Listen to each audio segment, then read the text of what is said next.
예수님의 공생애를 기록한 성경은 마태, 마가, 누가, 요한 사복음서입니다.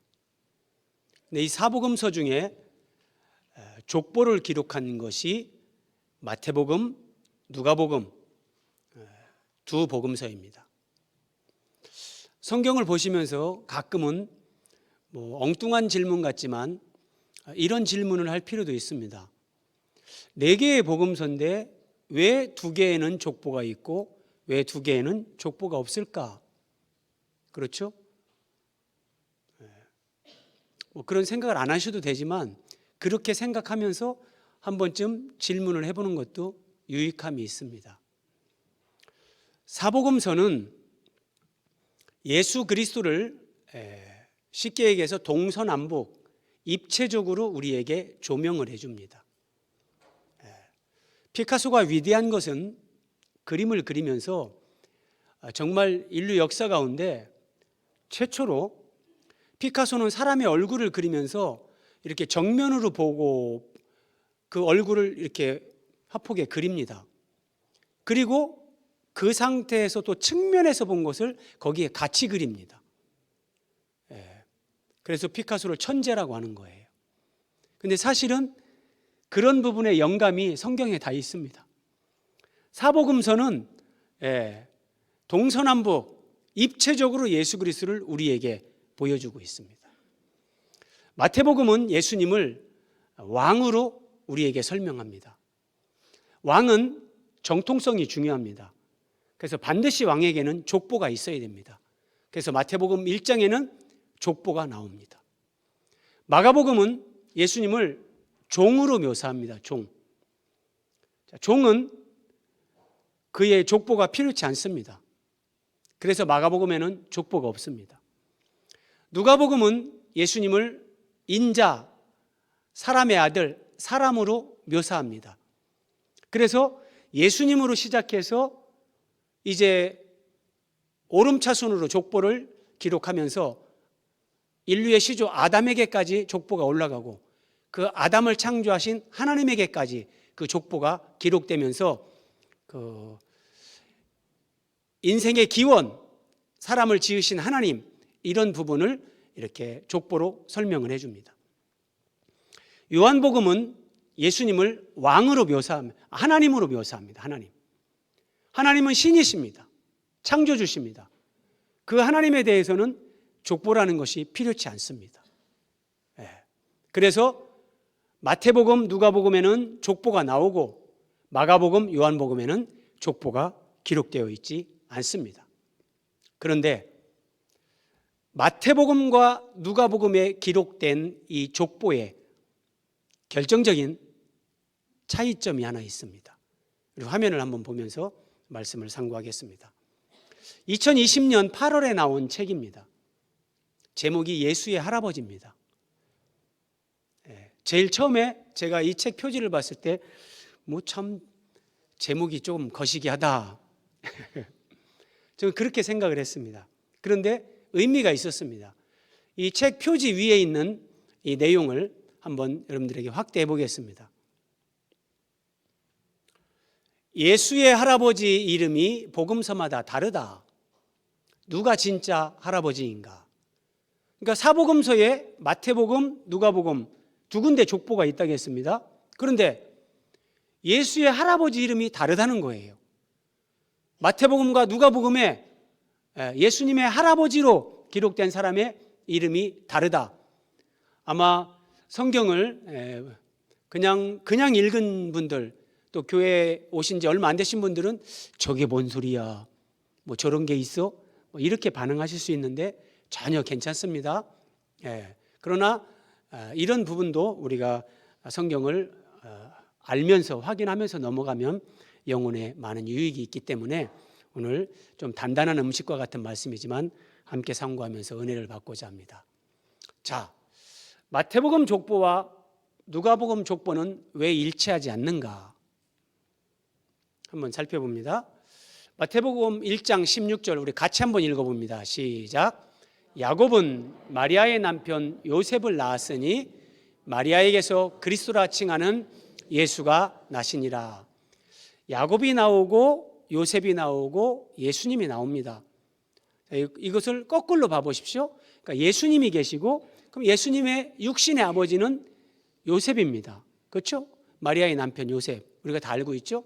근데 그 요셉의 아버지는 야곱이다. 마태복음 1장 16절은 이렇게 우리에게 기록을 해줍니다. 그래서 예수님의 할아버지가 야곱이다. 마태복음 1장 16절은 우리에게 이렇게 가르쳐 주는 겁니다. 그런데 누가복음을 한번 봅니다. 누가복음 3장 23절. 예수께서 가르치심을 시작하실 때에 30세쯤 되시니라. 사람들이 아는 대로는 요셉의 아들이니 요셉의 위는 헬리요. 자, 누가복음의 족보는 역순으로 오름차순으로 되어 있습니다. 그러니까 예수님을 제일 먼저 시작을 해서 예수님으로부터 이제 위로 족보를 타고 올라가는데, 말씀드린 것처럼 아담까지 가고 아담을 지으신 하나님 족보가 이렇게 오름차순으로 되어 있습니다. 그러니까 누가복음 지금 3장 23절에 보면 예수님이 나오고 그 예수님의 아버지는 사람들이 아는 대로 요셉이다. 요셉이 나옵니다. 그리고 그럼 그 요셉의 위, 그러니까 요셉의 아버지는 헬리다. 이렇게 기록이 됩니다. 그러면 누가복음에서 예수님의 할아버지는 헬리가 되는 겁니다. 그렇죠? 마태복음과 누가복음에서 예수님의 할아버지 이름이 틀리다. 근데 사람들이 이렇게 생각을 하는 겁니다. 네. 자, 우리가 성경을 보면서 중요한 자세가 필요한데, 이런 마태복음과 누가복음의 차이, 이런 것들을 깨닫고 발견할 때 오늘 우리 할렐루야 찬양대가 찬양한 그 찬양의 가사가 참 오늘 말씀과 딱 맞습니다. 나는 부족합니다. 나는 연약합니다. 나는 죄인입니다. 나는 엎드립니다. 여러분, 문자로 기록된 이 성경은 하나님의 말씀입니다. 하나님은 완전하신 분, 전능하신 분. 그 하나님의 말씀, 계시의 말씀이 문자로 기록돼서 우리에게 주셨는데, 우리는 이 성경을 나는 다 안다 이렇게 말할 수 있는 사람은 없습니다. 그렇게 말하는 사람은 한없이 교만한 사람입니다. 자, 그래서 하나님의 말씀을 우리가 배워가고 알아가는 데 있어서 첫 번째 중요한 것은 하나님 말씀 앞에서 우리는 겸손해야 됩니다. 하나님 말씀을 나는 다 알 수 없다, 이것을 인정하면서 다 알 수 없으니까 나는 모르고 살란다, 또 그런 것은 바른 자세가 아닙니다. 성경을 우리가 탐구하고 공부하고 그렇게 배워가고 알아가되, 저는 성경을 보다가 이해가 안 되는 부분, 설교를 준비하다가 도저히 깨달음이 참 시원하게 그렇구나, 이거다, 이렇게 손에 잡히지 않을 때 저는 그냥 무릎을 꿇습니다. 목양실의 의자 앞에 무릎을 꿇습니다. 하나님, 이게 여기까지는 알겠는데 그 이상 분명히 뭔가 더 하나님이 주시는 깊은 뜻이 있을 것 같은데 제가 잘 모르겠습니다. 성령님 가르쳐 주십시오. 성령님이 가르쳐 주셔도 제가 우둔해서 깨닫지 못할 수 있으니까 가르쳐 주시고 깨닫게 해주십시오. 저는 이 기도를 그냥 정말 자주 합니다. 설교를 준비하다가 뭐가 막 술술술술 진행될 때, 그때는 무릎 꿇는 걸 잘 모르죠. 뭐 딱 하다가 이상하다, 좀 뭐가 답답한데, 뭐 그런 느낌이 오면 바로바로 저는 무릎을 꿇습니다. 근데 지금까지 제가 성경에 대해서 이 부분이 좀 내가 잘 모르겠다, 하나님 이건 어떤 의미가 있을까요? 그렇게 기도했던 부분들에 대해서 단 한 번도 하나님이 가르쳐주지 않은 적은 없습니다. 우리 하나님은 살아계시고 인격적인 분이시기 때문에 우리가 기도하면 반드시 거기에 대해서 하나님은 응답을 주십니다. 중요한 거 하나는 성경 앞에서 내가 성경을 해석해 가면서 해석적 겸손이 필요하다는 거. 겸손하지 못한 사람은 하나님이 어떤 경우에도 말씀을 깊이 깨닫는 은혜를 주시지 않습니다. 자, 본론으로 들어가면서 여러분들에게 한 가지 질문을 드립니다. 다윗의 뒤를 이어 이스라엘의 세 번째 왕이 된 다윗의 아들은 누굽니까? 한번 크게 대답해 보십시오. 감사합니다. 그리스도인들, 어느 정도 믿음 생활을 한 사람들은 이 질문에 대해서 다 솔로몬이라고 답을 말할 수 있습니다. 그러면 여러분, 이방인이었던 우리가 성경을 보면서 솔로몬이라고 대답을 하는데 유대인들은 어땠겠습니까? 이스라엘 백성들은 삼척 동자일지라도 다윗의 아들 솔로몬이 다윗의 왕위를 계승했다는 것을 다 압니다. 그런데 오늘 본문에 보면 이것이 다르게 기록되고 있습니다. 자, 마태복음 1장 6절입니다. 이새는 다윗 왕을 낳으니라. 다윗은 우리아의 아내에게서 솔로몬을 낳고. 자, 마태복음의 족보는 다윗이 솔로몬을 낳았다. 그래서 다윗으로부터 솔로몬으로 족보가 연결됩니다. 우리가 알고 있는 겁니다. 자, 그런데 누가복음으로 한번 보겠습니다. 그 위는 멜레아요, 그 위는 맨나요, 그 위는 마따다요, 그 위는 나단이요, 그 위는 다윗이요. 자, 누가복음은 오름차순이라고 했습니다. 그러니까 뒤에서부터 봐야 됩니다. 다윗이 나단을 낳고 나단은 마따다를 낳고 이렇게 되는 겁니다. 그러면 여러분, 마태복음 1장 6절, 누가복음 3장 31절을 비교해 보십시오. 마태복음은 다윗은 솔로몬을 낳고 누가복음은 다윗은 나단을 낳고 이렇게 되는 겁니다.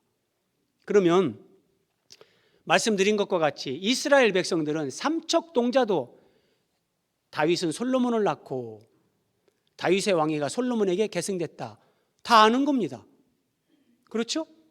그런데 누가복음의 족보에서 왜 다윗은 나단으로 연결이 되는 걸까요? 이런 본문을 보면서 어떤 사람들은 드디어 내가 성경에서 오류를 찾아냈다. 그래, 성경이 완전한 하나님 말씀이라고 할 수 없어. 이렇게 생각하는 사람들도 간혹 있습니다. 대부분 성경을 비판하려는 사람들, 불신자들이 그렇게 얘기를 하죠. 그런데 여러분 생각해 보십시오. 우리도 아는 것을, 이 성경을 하나님에 의해 선택받아 기록한 누가가 다윗이 솔로몬을 낳았다, 그걸 몰라서 다윗이 나단을 낳았다, 이렇게 성경을 잘못 기록했을까요? 그렇지 않습니다. 자, 마태와 누가의 족보는 조금 다른 것이 아닙니다. 두 개의 족보는 전혀 다른 겁니다. 이 족보를, 두 가지의 족보를 비교해 보면 이제 자, 다윗은 솔로몬을 낳고 다윗은 나단을 낳고 이렇게 되잖아요. 여기에서부터 족보가 완전히 다른 족보가 됩니다. 그냥 몇 사람을 틀리게 얘기했다, 그런 정도가 아닙니다. 한번 보십시오. 여러분들의 편의를 위해서 제가 한번 정리를 해봤습니다. 마태복음에 나오는 아브라함을 이제 1로 잡아서 27대까지 쭉 정리를 해봤습니다. 그러면 아브라함이 이삭을 낳고 이삭이 야곱을 낳고 야곱이 유다를 낳고 쭉 연결이 됩니다. 13번에 가면 이새, 다윗의 아버지 이새죠. 이새는 다윗을 낳고 다윗은 솔로몬을 낳고 이렇게 됩니다. 우리가 익숙하게 알고 있는 겁니다. 그런데 자, 누가복음에 가면 다릅니다. 아브라함은 이삭을 낳고 이삭은 야곱을 낳고 야곱은 유다를 낳고 같습니다. 그런데 13번 이새는 다윗을 낳고 다윗은 나단을 낳고, 그러니까 14번 다윗까지는 자세히 보면 하나만 틀리고 같습니다. 시간 관계상 거기까지 말씀을 드릴 수는 없고요. 그런데 이제 15번에 가면 다윗 이후에 15번째에 가면 솔로몬과 나단으로 나뉩니다. 그리고 그 뒤는 완전히 다릅니다. 화면으로 한번 보십시오. 마태복음의 16번째는 르호보암이죠. 그러면 누가복음의 16번째는 마따다, 마태복음의 17번째는 아비야, 누가복음의 17번째는 맨나. 아, 여기 조금 오류를 발견했다, 조금 틀린 걸 찾아냈다, 그것이 아니라 두 족보는 완전히 다릅니다. 다른 족보라는 겁니다. 그냥 한두 개 틀렸으면 이상하다, 이거 틀린 것 같은데, 그럴 수 있지만 다윗 이후부터 두 족보는 완전히 다릅니다. 그래서 이것은 틀린 것이 아니라 다른 족보라는 얘기입니다. 자, 마태복음 족보와 누가복음 족보가 일치하지 않는 것은 말씀드린 것처럼 전혀 다른 것이다. 어떻게 다르냐? 마태복음 족보는 예수님의 육신의 아버지 요셉으로 연결되는 예수님의 족보고, 누가복음의 족보는 마리아로 연결되는 예수님의 족보다. 이렇게 이해를 하시면 됩니다. 그러니까 아브라함으로부터 다윗까지는 같이 오는데, 이제 다윗 이후부터 요셉의 계보와 마리아의 계보로 나뉘기 때문에 같을 수가 없는 겁니다. 그래서 다르게 나오는 것, 이것이 지극히 당연한 것이다. 누가복음 3장 23절 다시 한번 보겠습니다. 예수께서 가르치심을 시작하실 때에 사람들이 아는 대로는 요셉의 아들이니. 성경은 정말 성령의 감동으로 기록된 하나님의 말씀이라 그 단어 하나, 표현 하나가 그냥 기록되는 게 없습니다. 자, 예수님이 가르침을 시작할 때 예수님의 공생애를 기록하면서 그 예수님이 사람들이 아는 대로는 요셉의 아들이다 그래요. 사람들이 아는 대로는 이게 절묘한 표현입니다. 자, 예수님은 성령으로 잉태되셨어요. 남자 없이 태어나신 분이 예수님이에요. 하나님의 아들이 사람으로 그렇게 태어나신 거예요. 자, 그런데 사람들은 예수님이 성령으로 잉태된 것을 알 수가 없어요. 요셉과 마리아, 천사로부터 직접 그 계시를 받은 사람들 외에는 이걸 알 수가 없어요. 그러면 사람들이 예수님을 볼 때 저기 나사렛 요셉 목수의 아들 지나가네, 이렇게 얘기하는 거예요. 그래서 사람들이 아는 대로는 요셉의 아들 예수님, 이렇게 얘기를 하는 거예요. 근데 이 말 속에는 어떤 의미가 함유되어 있냐? 예수님은 요셉의 아들이 아니다.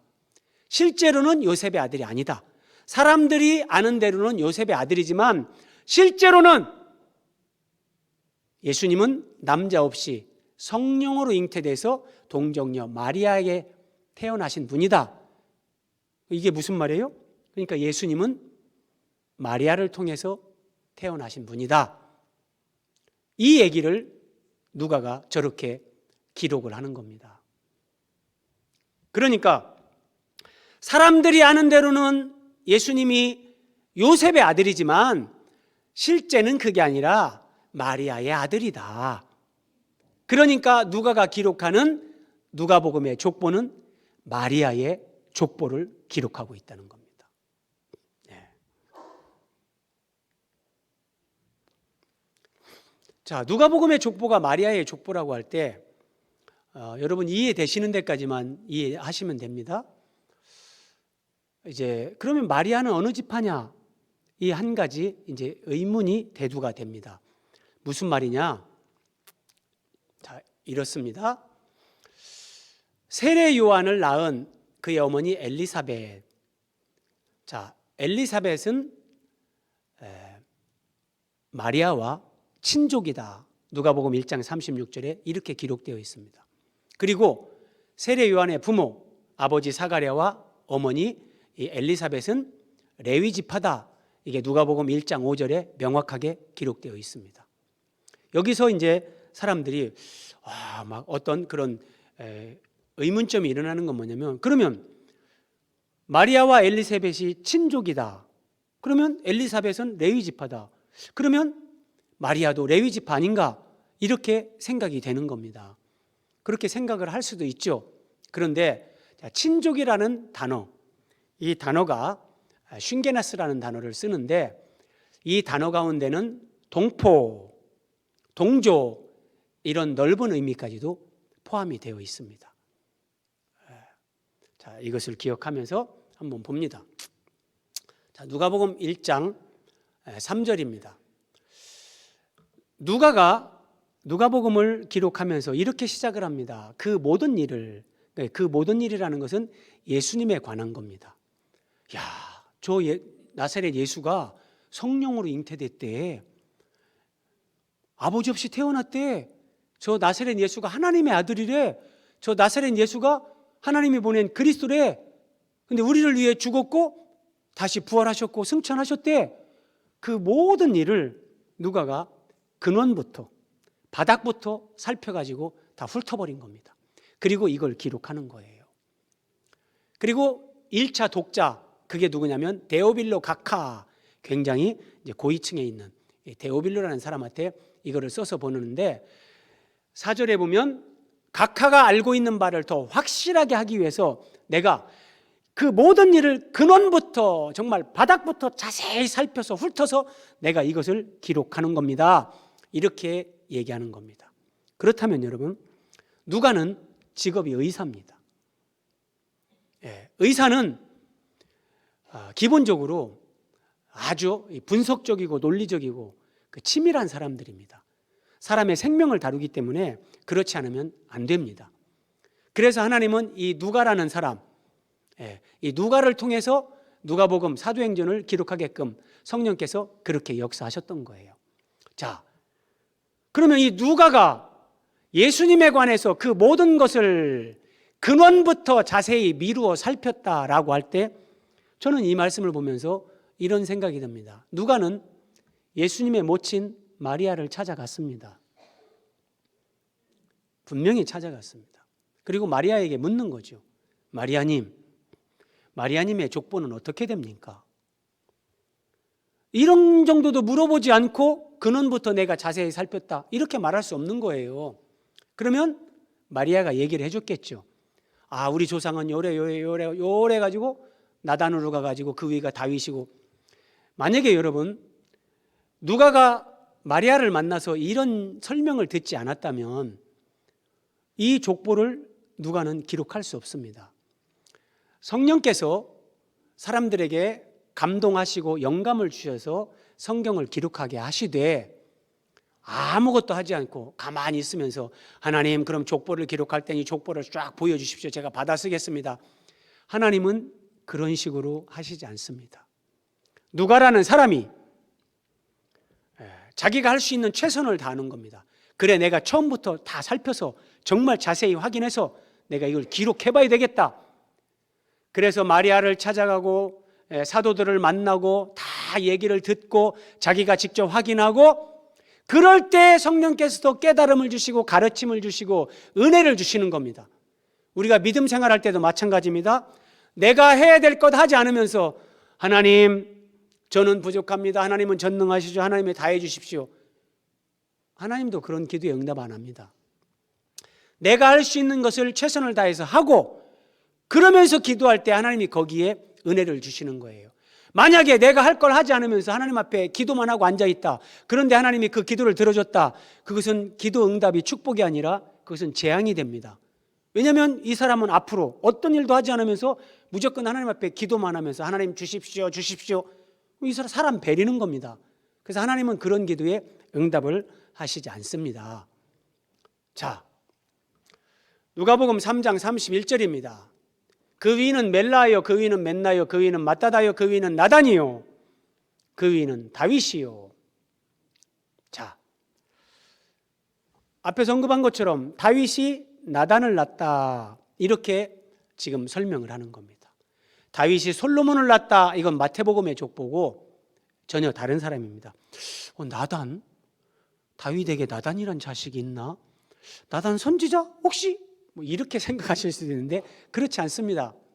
자, 다윗은 헤브론에서 왕이 돼서 헤브론에서 여러 명의 여인에게서 6명의 아들을 낳습니다.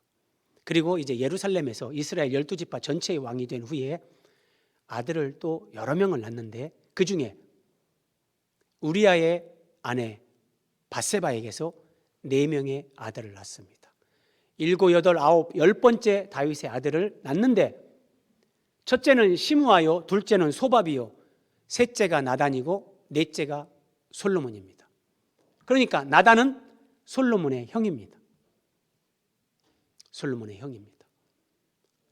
이 계보를 따라서, 그러니까 다윗이 나단을 낳다, 유다 지파입니다. 다윗이 유다 지파잖아요. 기본적으로 성경은 그리스도가 유다 지파를 통해서 오신다, 이게 창세기에서부터 예언이 되어 있습니다.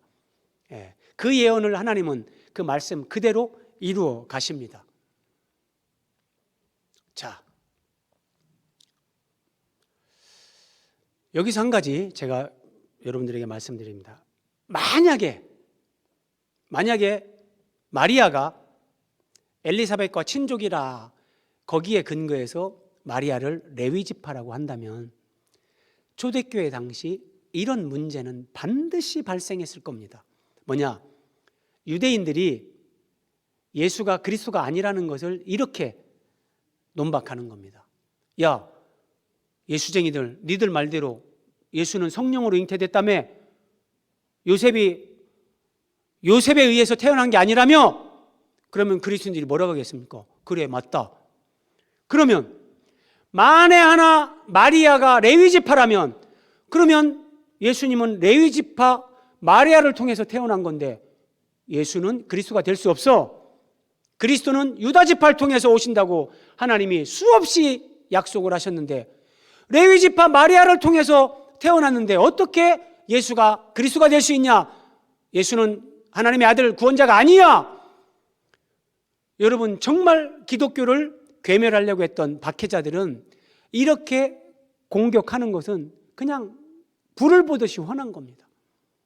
그러면 하나님이 이런 걸 몰라서 마리아는 레위 지파지만 남편이 요셉이 유다 지파니까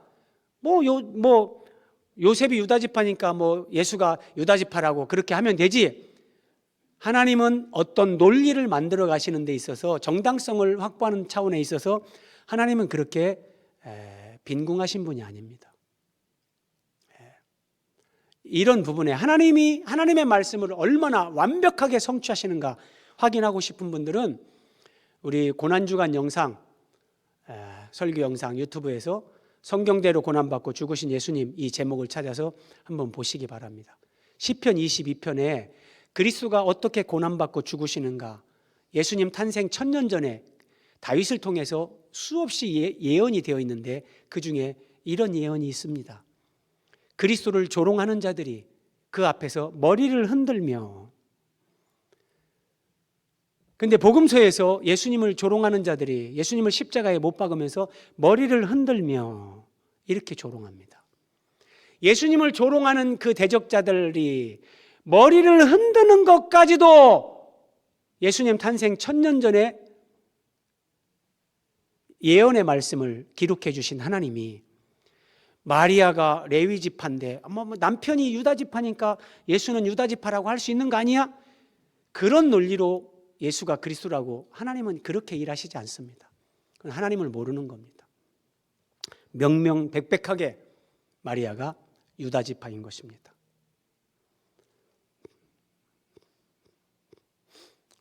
자, 마태복음 1장 16절.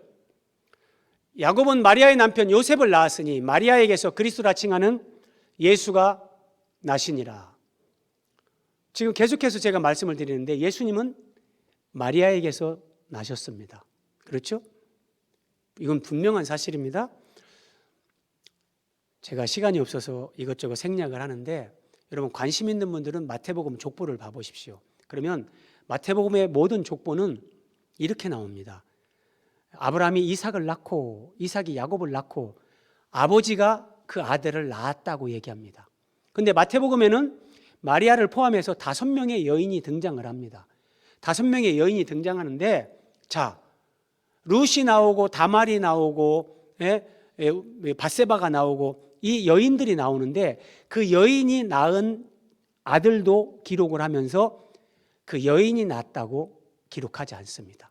그 여인을 언급하되 그의 아버지가, 예를 들어서 다윗이 우리아의 아내에게서 솔로몬을 낳고 남자가 낳았다고 합니다. 그런데 유일하게 마리아에게서 그리스도라 칭하는 예수가 낳았다, 이렇게 기록을 합니다. 다 의미가 있는 거죠. 그러면 여러분, 예수님은 마리아에게서 나셨습니다. 요셉이 아닙니다. 로마서 1장 3절, 그의 하나님의 아들에 관하여 말하면 하나님의 아들 예수, 그는 육신으로는 다윗의 혈통에서 나셨다. 이럴 때 3단 논법을 여러분 적용해 보십시오. 그러면 더 명확하게 답이 나옵니다. 예수님은 다윗의 혈통으로 나셨습니다. 부정할 사람 아무도 없을 겁니다. 그 예수님은 마리아에게서 나셨습니다. 그러면 마리아는 유다 지파입니다. 이게 성경이 우리에게 가르쳐주는 마리아가 어느 지파인가? 저는 이 말씀을 묵상하고 하나님 앞에 기도하고 준비하면서 이 마리아가 유다 지파다, 여기까지 로마서 1장 3절로 이렇게 연결해서 이해할 수 있게끔 하나님이 은혜를 주셨습니다. 나중에 시간이 지나면 또 어떤 본문으로 더 깊은 깨달음을 주실지 그것은 모르지만, 그래서 저는 여기까지만으로 해도 정말 충분하게 이것이 확인이 된다, 이런 생각이 들었습니다. 자, 그러면 여러분, 이제 마태복음 족보, 누가복음 족보, 그래서 목사님, 그래서 뭐가 어쨌다는 겁니까? 교회 온 지 얼마 안 되신 분들은 그렇게 생각하실 수 있는데 중요한 메시지가 있습니다. 이 두 개의 족보를 통해서 우리에게 하나님이 주시는 메시지는 뭔가? 자, 다윗은 솔로몬을 낳았다, 이게 마태복음의 족보입니다. 다윗은 나단을 낳았다, 이게 누가복음의 족보입니다. 그러면 여러분, 다윗은 우리아의 아내에게서 자기의 충신 우리아, 그의 아내 밧세바가 목욕을 할 때 목욕하는 여인을 우연히 보게 됐고 그 여인을 자기 왕의 권력으로 불러와서 취하는 겁니다. 다윗이 죄를 진 거죠. 그리고 다윗은 그 죄를 은폐하기 위해서 우리아를 전장에서 맨 앞에 세워 의도적으로 죽게 만듭니다. 우리아가 죽자 다윗은 밧세바를 합법적으로 자기 아내로 삼았습니다. 여러분, 하나님은 중심을 보시는 분입니다. 이 일로 말미암아 하나님이 다윗을 정말 무섭게 심판하십니다. 자기 아들이 반역을 일으키고 아버지의 왕위를 찬탈하려는 이런 일들이 다윗의 이 범죄에서 시작이 되는 겁니다. 그래서 하나님은 그 죄에 대해서 다윗에게 충분히 심판을 했습니다. 그런데 그럼에도 불구하고 우리가 알아야 될 것이 있습니다. 하나님의 구원은 인간의 어떤 죄와 허물, 우연, 이런 것으로도 저지할 수 없다. 그리스도가 다윗의 자손으로 올 것을 하나님은 다윗 언약을 통해서 사무엘하 7장에서 약속하셨습니다. 그래서 예수님은 아브라함과 다윗의 자손으로 실제 이 땅에 오셨습니다. 그런데 사탄은 그 다윗이 목욕하는 여인 밧세바를 보면서 죄를 짓게 만듭니다. 정말 다윗 한 사람이 잘못되면 하나님의 구원 계획이 무산되고 인류 구원은 정말 요원해지는 겁니다. 자, 이런 절체절명의 위기 순간, 그럼에도 불구하고 하나님은 인간의 죄, 인간의 실수, 인간의 연약함도 하나님은 선용하십니다. 여러분, 성경을 보시면서 다윗이 진짜 다윗 되는 것은 언제인지 아십니까? 다윗이 골리앗을 무너뜨렸을 때 대단하죠. 이스라엘 백성들의 찬사를 받죠. 그런데 이새의 아들 다윗을 만나니 내 마음에 합한 자라. 다윗이 언제 하나님 마음에 합한 자가 되는가? 그것은 다윗이 밧세바를 범하고 그 죄를 책망받고 회개할 때입니다. 다윗은 죄를 지적받고 하나님 앞에 엎드려 회개했습니다. 그러면서 다윗이 깨닫는 것은 자기 존재, 인간은 처음부터 죄인이구나. 내 모친이 죄악 중에 나를 잉태하였다. 내 어머니가 죄악 중에 나를 출산했다. 내 어머니도 내 아버지도 나도 모든 인간은 죄인이구나. 그러면서 다윗은 하나님 앞에 엎드립니다. 여기까지 갈 때 진정한 이제 하나님을 믿는 사람으로 우리가 세워집니다. 예수님이 베드로에게 닭이 울기 전에 네가 3번 나를 부인하리라 말씀하셨습니다. 저는 처음 교회 가서 그 말씀을 읽다가 이상하다. 여러분, 예수님을 나는 모릅니다 라고 부인한다는 것은 제가 생각할 때는 정말 어떻게 보면 도적질보다 살인죄보다도 이게 더 큰 죄가 아닐까. 예수님을 막 저주하면서 3번을 부인하는데, 그러면 그런 죄를 짓지 않게 예수님이 막아줘야지. 베드로에게 네가 나를 3번 부인할 거다 말씀을 하시면서 왜 막아주시지 않지? 저는 참 이상하게 느꼈어요. 근데 나중에 이제 알게 됐죠. 예수님이 베드로에게 하신 말씀은 네가 나를 3번 부인하고 돌이킨 후에 형제를 굳게 세우라. 베드로는 그 전까지는 나는 주님을 위해 죽겠습니다, 나는 주님을 위해 뭐든지 할 수 있습니다, 이렇게 했었는데 자기를 모르는 거예요. 자신이 하나님의 일을 하겠다, 내가 예수님을 도와주겠다, 아직도 자신을 모르는 거예요. 그런데 예수님을 저주하면서 3번 딱 부인하고 예수님과 시선이 마주치는 거예요. 닭이 꽃기에 울고 예수님과 시선이 딱 마주치는데 거기서 베드로는 무너집니다. 예수님을 부인한 베드로를 미리 아셨던 예수님, 예수님을 3번 부인한 그 베드로를 예수님은 버리지 않습니다. 그가 돌이킨 후에 그렇게 넘어지는 자들, 형제를 굳게 세우는 사람으로 베드로를 예수님은 사용하십니다. 나를 아시는 예수님, 나같이 부족하고 허물 많은 이 죄인 중에 죄인인 나를 용납하고 사도로 불러주신 예수님, 베드로는 거기서 무너지면서 진정한 주님의 제자가 되는 겁니다. 다윗도 그렇고 우리도 마찬가지입니다. 내가 하나님을 위해서 이렇게 하겠습니다, 나를 써주십시오, 그때는 아직 아닙니다. 제가 그런 경험이 있습니다. 직장 생활하면서 저는 너무너무 가슴이 뜨거워가지고 정말 빨리 목사가 되고 싶어가지고 한 번은 신학교에 시험을 치러 갔습니다. 회사에 월차를 내고 시험을 치러 갔습니다. 근데 마음으로 알죠. 이거 하나님 인도가 아직 아닌 것 같은데. 근데 저는 빨리 목사가 되고 싶은 거예요. 근데 괴로운 거예요. 그래서 시험 시작 조금 한 시간인가 남겨놓고 제가 기도를 했어요. 하나님, 여기서 하나님이 저를 잡으시면 제가 시험 치겠습니다. 안 잡으시면 회사 갑니다. 하나님, 저 안 잡으시면 후회하십니다. 제가 그렇게 기도한 사람이에요. 제가 얼마나 가슴에 불이 타서 목사가 돼서 정말 주를 위해 내가 죽겠다. 그때는 몰랐죠. 머리로는 알았죠.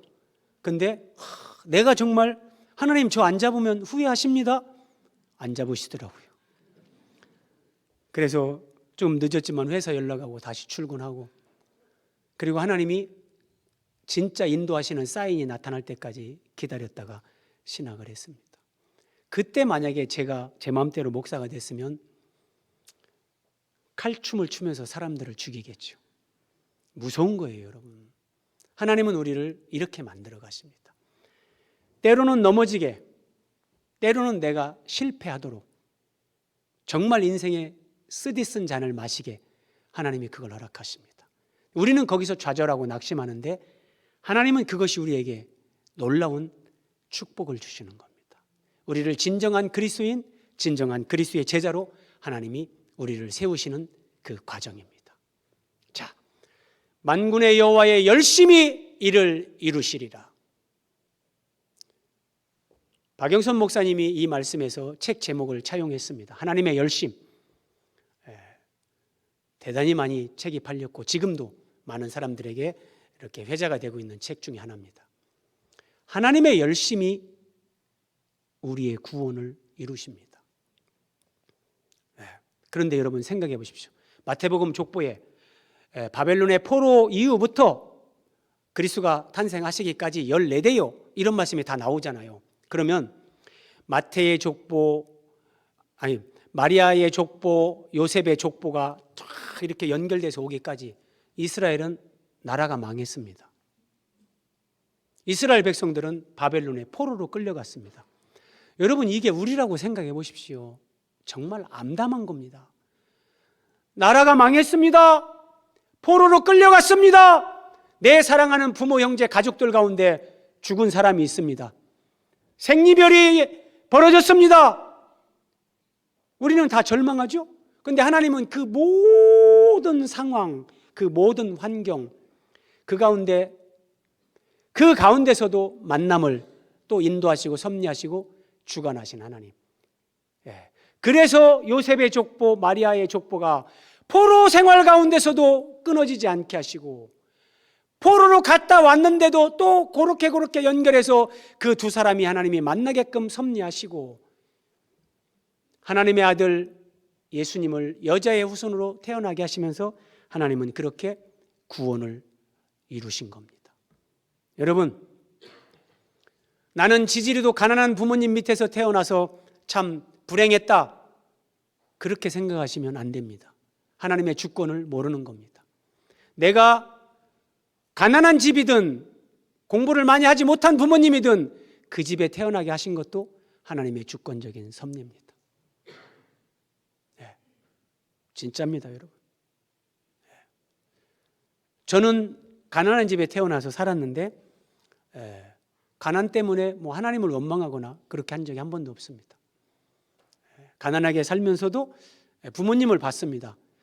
부모님의 그 지론은 아무리 가난해도 빚지고 살면 안 된다. 그래서 내 아들을 공부시키기 위해서 정말 주야로 일하시면서 그렇게 노력하시는 부모님을 보면서 저도 근면을 배웠고 절약을 배웠습니다. 하나님이 하시는 일은 이렇습니다. 제가 여러분 만약에 이렇게 교회 목사인데 목사가 교회 재정을 함부로 쓰고 물품을 마음대로 막 아끼는 것 없이 쓴다고 해보세요. 여러분들이 보실 때 그게 은혜가 되겠습니까? 그 작은 거 하나도 훈련이 안 되면 안 되는 겁니다. 우연이 없습니다. 하나님이 우리를 그렇게 인도하시고 섭리하시면서 다 그렇게 만드셨습니다. 여러분들이 과거에 어릴 때 어떤 상처가 있으십니까? 너무나 많은 사람들이 그 상처에서 벗어나지 못하는 분들이 있습니다. 그 상처는 하나님의 주권적인 섭리를 깨달을 때 다 녹아내립니다. 상처가 상처로 남지 않습니다. 상처가 은혜로 바뀝니다.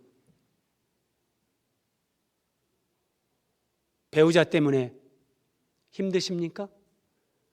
돈 때문에 어려우십니까? 아닙니다. 그건 본질이 아닙니다. 그걸 통해서 우리를 세워가시는 하나님, 이것이 본질입니다. 하나님은 악을 선으로 바꾸십니다. 합력해서 선을 이루시는 전능하신 하나님이십니다. 자, 오늘 마지막 화면입니다. 우리 전도서 11장 5절 말씀 같이 한번 읽어보겠습니다. 시작. 바람의 길이 어떠함과 아이 벤 자의 태에서 뼈가 어떻게 자라는지를 내가 알지 못함같이 만사를 성취하시는 하나님의 일을 내가 알지 못하느니라. 여러분, 솔로몬이 전도서를 기록했는데 지금부터 3000년 전에 기록한 말씀입니다. 이 바람이 어디서 시작해서 어디에서 소멸되고 오늘날은 그런 과학적으로 설명을 할 수 있겠죠. 3000년 전에 알 길이 없는 거예요. 자, 여러분, 어머니의 뱃속에 모태에서 아이가 잉태됐는데 그 아이의 뼈가 모태에서 자라나는데 이거를 엄마들 아느냔 말이에요. 엄마도 모른다는 거예요. 아이 벤 자의 태에서 뼈가 어떻게 자라는지를 그 아이를 잉태한 여인도 모르는데 만사를 성취하시는 하나님의 일을 여러분 우리가 알겠습니까? 왜 나에게 이런 고난을 주시는가? 왜 나에게 이런 아픔과 상처, 이런 시련을 주시는가? 우리는 눈앞에 보이는 것만 보는데 하나님은 만사를 성취하십니다. 요셉이라는 한 사람, 마리아라는 한 여인, 두 사람의 계보를 이어오시면서 두 사람이 때가 되면 만나게 하시고 그들이 믿음의 경건한 사람이 되게 하시고 그 모든 걸 하나님이 섭리하시면서 하나님의 뜻을 이루는데 우리는 이 만사를 성취하시는 하나님의 일을 모릅니다. 그래서 믿음으로, 의인은 오직 믿음으로 말미암아 살리라. 우리는 믿음으로 살면서 하나님 앞에 감사하며 나가는 겁니다. 이 그림을 하나 보십시오. 정말 복잡하게 보이는 도면입니다. 도면. 근데 여러분, 이게 역사 속에서 하나님이 이루어 오신 예수 그리스도가 이 땅에 오시기까지 그 복잡했던 나는 족보라고 생각하면서 이 그림을 여러분 보십시오. 그러면 마리아의 족보, 요셉의 족보, 우리가 태어나서 지금 이 세상에 오늘 여기에 존재하는 거 정말 복잡하죠. 나라가 망하고 포로로 끌려가고 사랑하는 사람이 죽고 정말 복잡하고 이해할 수 없고 얽히고 설켜서 그렇게 그런데 그렇게 섭리하시고 역사하셔서 하나님이 나를 향한 하나님의 계획, 만사를 성취하시는 하나님의 뜻이 이루어진단 말이에요. 여러분, 가정, 직장, 때로는 건강, 재물 염려하지 마십시오. 하나님은 전능하신 분, 완전하신 분, 우리를 사랑하시고 우리가 생각하는 것보다 우리에게 더 좋은 하늘의 것, 그 영광을 예비하시고 우리를 인도하시는 좋으신 아버지이십니다. 우리를 그렇게 걸음걸음 인도하셔서 예수 그리스도를 만나게 하시고 예수 그리스도의 장성한 분량에 이르러서 하나님의 뜻을 이루는 일에 쓰임받는 사람들로 하나님이 우리를 세우십니다. 마리아와 요셉이 이 땅에 초림해 주러 오시는 예수 그리스도의 족보를 연결하는 사람들로 쓰임받았다면 이제 우리는 이 땅에 다시 오실 예수 그리스도, 그 주님 오실 길을 예비하는 사람들의 그 삶을 살아가는 겁니다. 거룩한 교회, 땅끝까지 복음을 전파하면서 예수 그리스도의 순결하고 거룩한 신부로 세워지는 거룩한 교회, 우리는 이 삶을 살아가면서 이 시대에 새로운 주님의 족보를 써내려가면서 주님 오실 길을 예비하는 이 시대의 마리아와 요셉이 되는 겁니다. 그러기 위해서 그렇게 우리의 인상이, 우리의 믿음 생활이 단순하지만은 않다는 거예요. 복잡하고 어렵고 힘들고 고통스러운 과정이 있지만 그것이 하나님의 은혜요, 우리를 향한 하나님의 사랑과 영광이라는 것을 믿으시기 바랍니다. 우리 기도하겠습니다.